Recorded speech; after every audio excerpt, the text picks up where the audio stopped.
It was a cold January morning in 1947 when a young mother pushing her stroller through the streets of South Los Angeles saw something so gruesome, so disturbing, that it would burn itself into American true crime history forever. In a vacant lot near Leimert Park, she stopped in her tracks. At first glance, she thought she was seeing a mannequin, pale, stiff, and oddly positioned. But as she moved closer, the horrifying truth set in. It was the mutilated body of a young woman, severed completely in half at the waist, drained of blood. Her mouth slashed open from ear to ear in a haunting, Joker-like smile. The body had been deliberately posed, arms raised above her head, legs spread apart, as if the killer wanted to stage a performance. Within hours, the lot was swarmed. Police, reporters, curious neighbors. Hollywood's darkness had just spilled into the daylight. And soon, the press would give her a name that would echo for generations: the Black Dahlia. Her real name was Elizabeth Short, just 22 years old, an aspiring actress from Massachusetts who had moved to California in search of stardom. Like many women of her time, she had come chasing the dream: fame, love, and the bright lights of Hollywood. But what she found instead was a dark underworld hidden beneath the glitter. Failed auditions, unstable relationships, and long nights alone in cheap motels. As her face made front-page headlines across the country, the public became obsessed. Who was she? Why was she killed like this? And more importantly, who would do something so horrific? The LAPD was immediately under pressure. The city was panicking. Newspapers sensationalized every detail. Ravaged beauty cut in two. Hollywood horror. The public couldn't look away. But the investigation, from the very beginning, was a mess. The crime scene was contaminated. Onlookers had trampled through the area before it could be secured. And while Elizabeth's fingerprints were quickly identified, thanks to a prior arrest for underage drinking, everything else was shrouded in mystery. Interviews began to paint a complicated picture of Elizabeth. To some, she was kind and elegant. To others, she was distant and secretive. She was known to dress in black, wear flowers in her hair, and drift between lovers and temporary jobs. In a time when women's reputations were often weaponized against them, Elizabeth became the perfect tabloid target. Reporters began focusing not just on her death, but on her lifestyle. Who had she dated? Was she promiscuous? Was this in some twisted way expected? And while the media chewed on speculation, the killer remained silent. For a moment. Then came the letters. Several days after the murder, an envelope arrived at the Los Angeles Examiner, postmarked from downtown. Inside were Elizabeth's birth certificate, her social security card, some photographs, and an address book with pages torn out. Everything had been cleaned with gasoline to destroy fingerprints, and the killer included a note. Here is Dahlia's belongings, letter to follow. The taunting had begun. The LAPD now realized they weren't just dealing with a murder. They were facing a killer who wanted to play a game. A murderer who wasn't afraid of attention. A killer who had just sent the victim's own items, cleaned and curated, like trophies. And still, despite nationwide coverage and pressure from every direction, they had no solid leads. Just shadows, whispers, and a body that told no tales. But Elizabeth's murder was more than just a brutal crime. It was a mirror, showing America the dark price of fame, the exploitation of women in Hollywood, and the failure of a justice system overwhelmed by corruption, media frenzy, and scandal. As the sun set on that January day, the streets of Los Angeles were still buzzing. People talked about the murder in diners, on buses, at studio lots. The body was gone, but the image remained, burned into public consciousness. This wasn't just another murder. This was the beginning of Hollywood's most haunting unsolved mystery, and Elizabeth Short, the Black Dahlia, would become a symbol of everything that hides behind the camera lights. As Elizabeth Short's lifeless body lay in the city morgue, cold and silent, Los Angeles was anything but quiet. The murder dominated headlines. Reporters hounded the police. Photographers stalked anyone who had ever spoken to Elizabeth. Rumors spread like wildfire. Everyone had a theory. Everyone had a suspect. But no one had answers.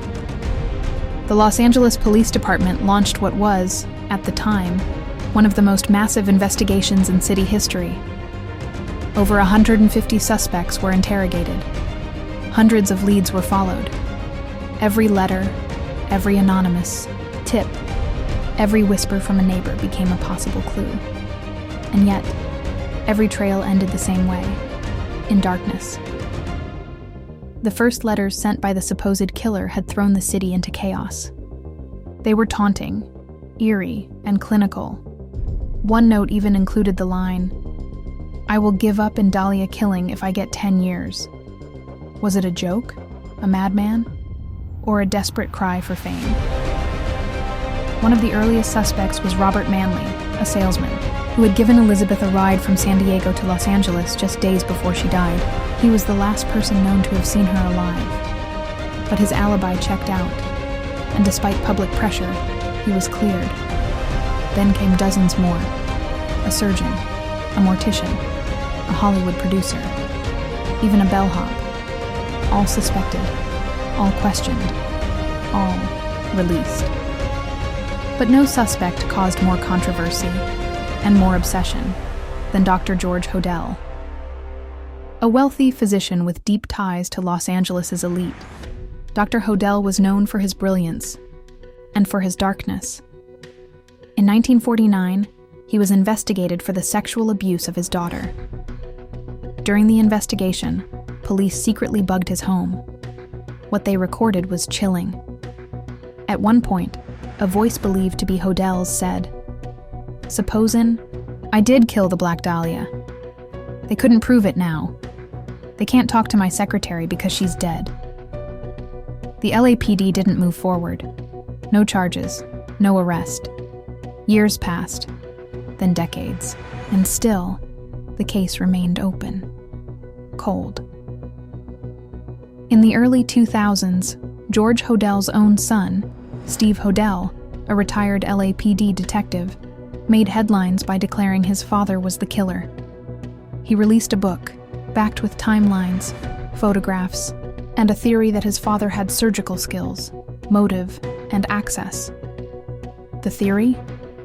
That Dr. Hodel murdered Elizabeth in his own home, the now infamous Soden house, an eerie mansion with secret rooms and a sinister aura, and then transported her body to Leimert Park. To this day, no definitive evidence has ever linked George Hodel to the murder. But the theory remains one of the most convincing. It reignited global interest in the case. Investigators re-examined files. True crime shows followed the trail. Amateur detectives began creating podcasts, videos, and blogs, hoping to do what law enforcement had failed to do for over 75 years, bring justice to Elizabeth Short. Other theories flooded the cultural bloodstream. Some believed Elizabeth was murdered by someone in law enforcement. Others thought she was a victim of a larger conspiracy, a cover-up involving Hollywood elites, sex trafficking rings, or even occult practices. Each theory more elaborate. Each detail more disturbing. But here's the truth. Nothing was ever proven. No one was arrested. No one stood trial. And Elizabeth Short's murder became not just a crime, but a legend. The Black Dahlia's case remains one of the most famous cold cases in American history. It has inspired novels, films, television series, even video games. But beneath the pop culture fascination is something real. A woman, a life, and a brutal, unsolved death. Elizabeth Short was not just a headline. She was a daughter, a dreamer, a person with hopes and flaws, like anyone else. And she deserved justice. The tragedy is not just that she was murdered so cruelly, but that she was then forgotten by the very system that promised to protect her. As time passes, hope fades. Many of the original detectives are gone. Witnesses have died. Evidence has disappeared. But the fascination remains. Because there is something haunting about a mystery with no ending. Something deeply human about wanting to solve what no one else could. And so, her story endures, half in shadow, half in truth. A puzzle that refuses to be solved. Elizabeth Short, the Black Dahlia, still waits in silence. If this mystery moved you, if you believe her story deserves to be remembered, then like this video, subscribe to the channel, and share it with someone who loves true crime stories. New deep dive mysteries every week. Help us keep these stories alive, because sometimes the only justice left is to never forget.